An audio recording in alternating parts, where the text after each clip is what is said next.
Xin chào anh em đã trở lại với kênh của shop đọc đọc ngày hôm nay ha. Thì ngày hôm nay em gái lên cho anh em một số con Zippo Mỹ, hàng độc lạ, hàng khắc, chủ đề zin đều có hết em ha. Có hàng cổ và hàng đồng thô luôn. Vậy anh em nhớ xem hết clip để xem coi có con nào thích bổ sung bộ tập của mình nha. Và nếu anh nào mới vào kênh của shop hàng đọc với đọc thì đừng quên đăng ký kênh ha, để 357 khi em lên hàng thì các anh sẽ bổ sung bộ tập của mình được. Rồi bây giờ thì cho em gái xem một like clip để em gái vào review lô hàng này nha. Rồi cảm ơn em đã like cho em. Và bây giờ chúng ta sẽ đến với lô hàng ngày hôm nay. Đầu tiên thì giới thiệu với anh em con slim dán lem. Cái lem này đang hot trên thị trường anh em. Con này em đang dán trên con Zippo 2021. Thì lem này được tính với lem sinh tồn anh em ha. Rút con dao ra này, gắn được vào đây. Đấy, dao này khá là bén luôn nha anh em. Nó cũng rất là ngầu ha.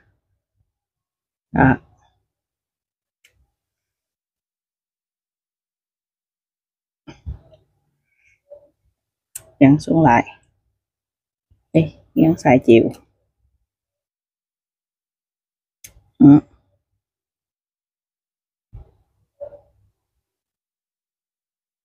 Trên con 2021. Con Zippo thì qua sử dụng lướt rồi. Tiếp theo nữa là con cũng tương tự như vậy nhưng em lem vàng. Và con này trên con slim 2014.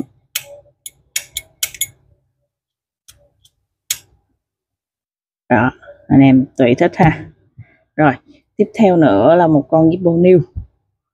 Nhưng mà dòng này thì khắc ha, khắc laser, chủ đề windy 360 độ đây anh em. Rất là đẹp luôn nha, bị mất nét rồi đây. Con Zip này bóng nên nó có vân tay. Sờ những cái vết sapphire này không có nhám tay anh em nha. Này trên con New 2021 luôn.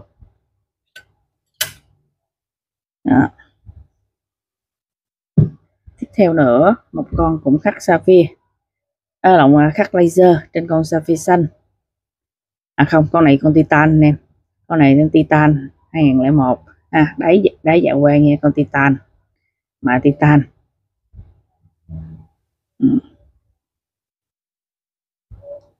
Về chủ đề quân sự, chiến tranh giữa Nhật Bản và Hàn Quốc ha. Con này thì xài lướt, đúc trùng 01 ha anh em. À, 11 bản kỷ niệm 11. Tiếp theo là một con sapphire, cũng vậy, chủ đề Marlboro hai mặt ha. Đây, trên con rep, trên con replica 1941. Con này cũng titan hả anh em, hoàn thiện hết rồi này. Con này có một vết cấn đâu rồi đây, đó, hai vết cấn tầm không đáng kể nhưng mà vẫn phải quay kỹ cho anh em. Còn ngoài ra không có vết cấn nào nữa hết, rất là đẹp. Hai vết đó nhìn kỹ mới thấy luôn nha anh em. Rồi con này 2003 này, em chưa có vệ sinh ruột, chưa bỏ đá nha. Đó, đẹp. Rồi tiếp theo nữa là con đồng zin. Thì đây là con đồng thô nha anh em. Đồng thô đời cuối cùng, đời 201 đó. Và em lem Marlboro này là em dán lên đây, đồng thô trên cái bản lợi thô luôn. Màu zin của nó như vậy.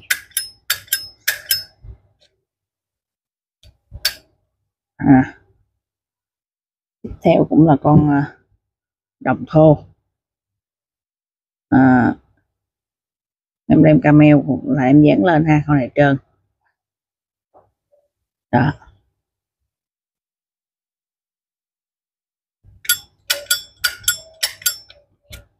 Giống nhau như một con nó lên nước còn vàng vàng này, còn nó lên nước màu đậm đen luôn rồi đó. anh em xài nó sẽ còn lên màu tự nhiên nữa. Hai con này new. Rồi tiếp theo nữa là một con replica.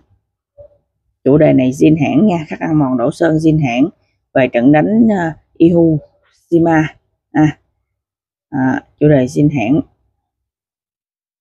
trên con rep 2006, rep 1941 2006 live new.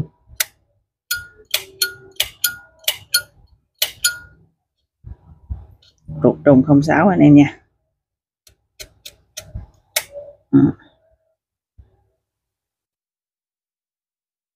Live new không cấn móp gì hết ha. Rồi tiếp theo nữa cũng là chủ đề này, nhưng chủ đề này là khắc khắc sâu nha, khắc mòn axit sâu, anh em xem kỹ nè. Cũng về kỷ niệm trận đánh Iwo Jima này ha. Và đây là con 77. Đây là con 77.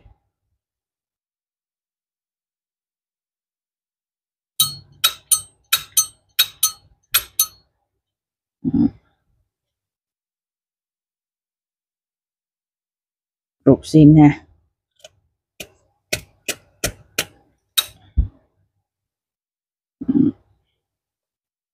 Rất là đẹp luôn nha anh em. Tiếp theo nữa 4 chấm con này này năm mấy ta, 61 phải 5 năm đúng rồi, 5 chấm năm 1961. Anh theo rất rõ ha. Và chủ đề về chủ đề chiến tranh nè anh em.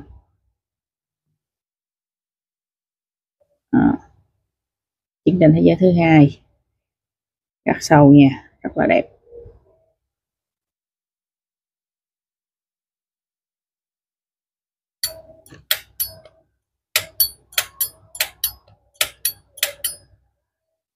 Âm chuẩn bình thường, ruột trùng bát nha.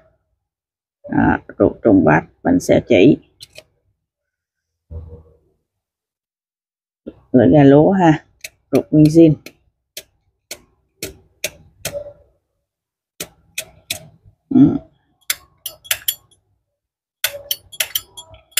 Tí này chỉnh lại sơ cái lề này. Mặt của đây có khắc này anh em, rất là đẹp. Này em thấy nó đèn này nó hơi mờ mờ sao. Rồi tiếp theo nữa là một con cũng đời xưa, con này năm 60, 7 chấm năm 60. Chủ đề về tổng thống Nguyễn Huy Hiệu ha. Emblem là lịch sử ha anh em ha, không cắn móp ha.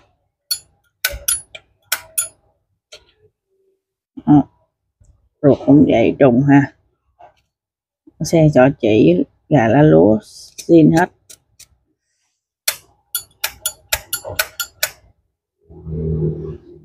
Đó. Rồi anh em thích con nào thì nhanh chóng gọi điện thoại Zalo hút với em để chốt con hàng ha. Còn chưa thích thì tiếp tục xem like của em vào tuần sau. Cảm ơn em đã xem clip và hẹn gặp lại em vào like sau. Bye bye.